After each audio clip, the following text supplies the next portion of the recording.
Guys, it's Christine. Welcome back to Sidhu vlog. So guys, आज मैं react करने वाली हूँ एक वीडियो पे जो कि बहुत ही फ्यूचरिस्टिक है।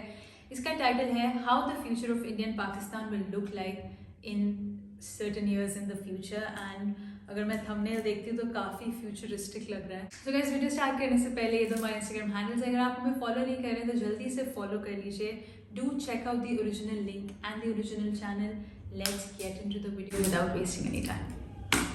हमें इतिहास में कई ऐसे शहर मिलेंगे जो पहले तो जमीन के ऊपर थे, लेकिन आज वो समंदर के अंदर डूबे हुए हैं। ग्रीस के समंदर में 5000 साल पुराना एक पूरा शहर डूबा हुआ है जिसको पावलो पेट्री कहा जाता है। वक्त के गुजरते हमारे अर्थ की जियोग्राफी चेंज हो रही है।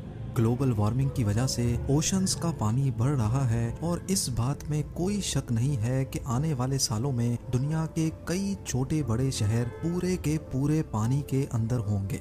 इस ग्लोबल वार्मिंग के नतीजे में इंडिया, पाकिस्तान और बांग्लादेश के कौन कौन से शहर कितने और कब डूबेंगे, यही सब कुछ आप आज जानने वाले हैं। ज़ेम टीवी की वीडियोस में एक बार फिर से खुशामदीद। नाजरीन, कहीं ना कहीं हम सब ने ग्लोबल वार्मिंग का नाम सुन रखा है। हमारे प्लेनेट का एवरेज टेम्परेचर दिन ब दिन बढ़ता जा रहा है, जिसकी वजह से ग्लेशियर्स तेजी से पिघल रहे हैं। ईयर 1880 से लेकर आज 2022 तक हमारे अर्थ का एवरेज टेम्परेचर 1.4 डिग्री सेल्सियस तक बढ़ गया है। और अगर सिर्फ पिछले 20 सालों को देखा जाए तो हर साल पिछले वाले से ज्यादा गर्म होता है, जिसका मतलब है कि ग्लोबल वार्मिंग का रेशो तेजी से बढ़ता जा रहा है। और नासा के मुताबिक इस बात के 95% चांस हैं कि ये ग्लोबल वार्मिंग ह्यूमन एक्टिविटी की वजह से हो रही है, जिसमें मास लेवल पे डिफॉरेस्टेशन और फॉसिल फ्यूल्स का इस्तेमाल होना भी है। फॉसिल फ्यूल्स के जलने की वजह से मुख्तलिफ गैसेस एटमॉस्फेयर में इकट्ठी होकर ग्रीन हाउस इफेक्ट पैदा कर देती हैं। अब इसके नतीजे में दुनिया भर में मौजूद बर्फ के ग्लेशियर्स आहिस्ता आहिस्ता मेल्ट होकर ओशंस का लेवल बढ़ा रहे हैं। फॉसिल फ्यूल इस्तेमाल करने से पहले ही ईयर 1800 से लेकर 1900 तक ओशंस का लेवल 6 सेंटीमीटर्स तक बढ़ चुका था, यानी तकरीबन 2.5 इंच। लेकिन फॉसिल फ्यूल्स इंसान के हाथ लगने के बाद से ओशंस के लेवल में खातिर खा इजाफा देखा गया। ईयर 1900 से लेकर 2000 तक ओशन लेवल्स में 19 सेंटीमीटर्स का इजाफा देखा गया है, जो पिछले 100 सालों के मुकाबले में करीब 3 टाइम्स ज्यादा है। इससे भी बुरी खबर यह है कि अगर ईयर 2000 से लेकर आज 2022 तक सिर्फ इन 22 सालों को देखा जाए तो ओशंस का लेवल पिछले 100 सालों के मुकाबले में डबल स्पीड से बढ़ रहा है। नेशनल एटमॉस्फेरिक एडमिनिस्ट्रेशन का कहना है कि अगर इसी स्पीड से ग्लोबल वार्मिंग होती रही और ग्लेशियर्स मेल्ट होते रहे तो ईयर 2100 तक हमारे समंदरों का लेवल 2.5 मीटर्स तक बढ़ जाएगा। और ये वाकई एक बहुत ही अलार्मिंग सिचुएशन है।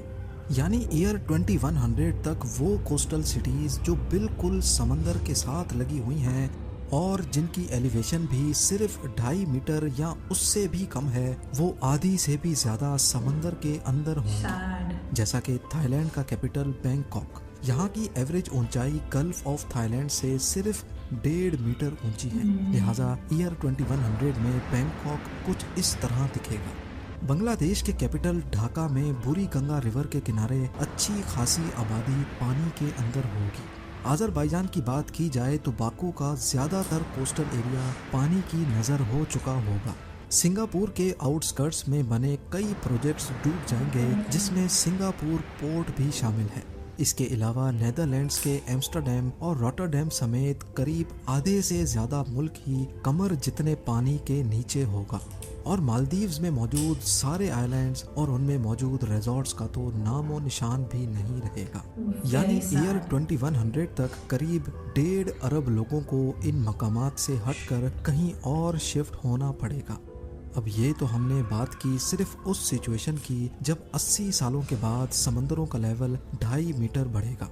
लेकिन वर्स्ट केस सिनेरियो ये है कि अगर दुनिया में मौजूद तमाम ग्लेशियर्स मेल्ट हो गए तो तब क्या होगा।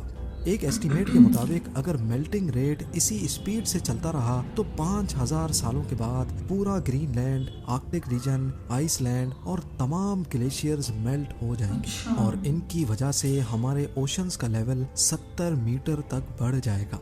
लेकिन जरूरी नहीं है कि ये नौबत 5000 सालों के बाद ही आए। जिस तेजी से इंसान दिन ब दिन नेचुरल रिसोर्सेज को एब्यूज करके आबो हवा को खराब कर रहा है, लगता ये है कि ये नौबत 2000 सालों में ही आ जाएगी। तो इस सिचुएशन में हमारा अर्थ कैसा दिखेगा, और सबसे बढ़कर ये कि हमारे सब कॉन्टिनेंट में इंडिया, पाकिस्तान और बांग्लादेश के कौन कौन से शहर अंडर वाटर सिटीज की दास्तान बनकर रह जाएंगे। सबसे पहले हम शुरू करते हैं बे ऑफ बंगाल से। आपको शायद ये देखकर शौक लगेगा कि करीब पूरा का पूरा बांग्लादेश बे ऑफ बंगाल की लपेट में होगा, और अगर इसके कैपिटल ढाका की बात की जाए तो ये 30 मीटर 100 फीट गहरे पानी के अंदर डूब चुका होगा। इसके साथ साथ बे ऑफ बंगाल इंडिया के कई हिस्सों पे भी अपना कब्जा जमा लेगा। जैसा कि आप देख सकते हैं कि कोलकाता से लेकर माल्टा और पटना समेत मुजफ्फरपुर तक ये सारा रीजन समंदर के नीचे होगा। बे ऑफ बंगाल का कोस्ट जो आज बांग्लादेश और इंडिया पे लगता है, 70 मीटर्स बढ़ने के बाद वो नेपाल और भूटान का कोस्ट कहलाया जाएगा। इसी तरह जहां अभी ईस्ट इंडियन कोस्ट है वो 50 किलोमीटर तक अंदर की तरफ खिसक जाएगा, जिसकी वजह से यहाँ भारी आबादी वाले शहर बुरी तरह से असर अंदाज होंगे। अगर हम सिर्फ चेन्नई की बात करें तो ये 200 फीट पानी के अंदर होगा। 1959 में कंस्ट्रक्ट की गई चेन्नई में मौजूद LIC बिल्डिंग, जो एक वक्त इंडिया की सबसे ऊंची बिल्डिंग हुआ करती थी, वो पूरी की पूरी बिल्डिंग पानी के अंदर होगी।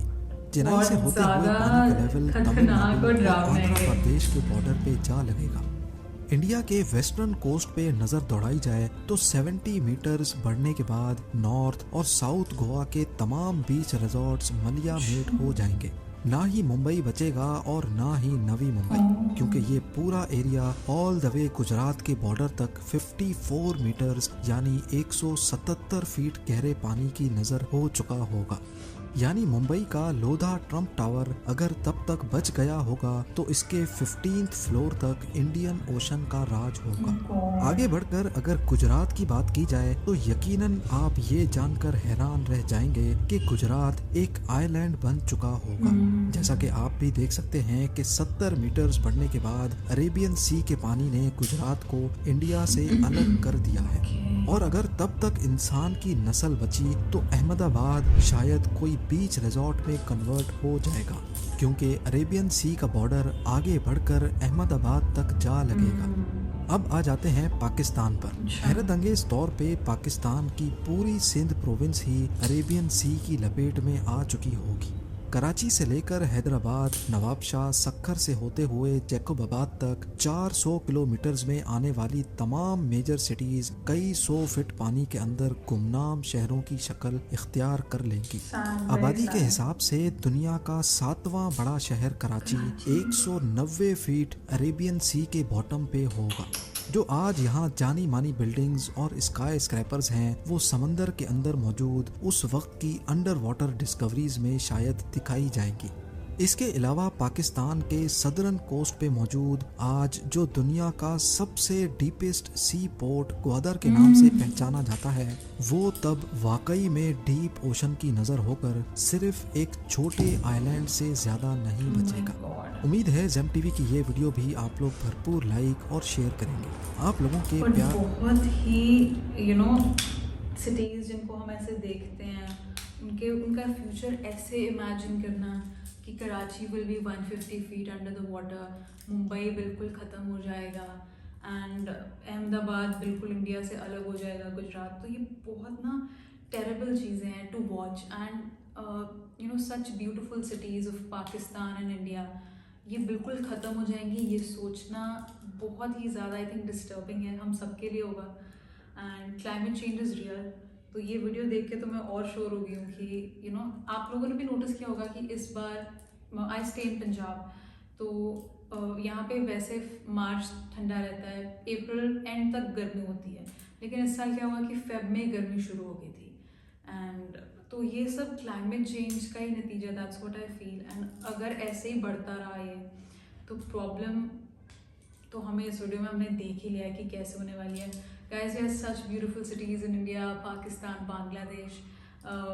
We need to do something about climate change. हम सब अगर मिलकर क्लाइमेट चेंज को सीरियसली लेंगे and will take sustainable measures, तो we'll be able to prevent this outlook. So guys, this was my reaction. I really hope that you liked it, and if you did this video, to like it, leave down your lovely comments and don't forget to subscribe, guys. So guys, this is Sidhu Vlog signing off. We love you guys.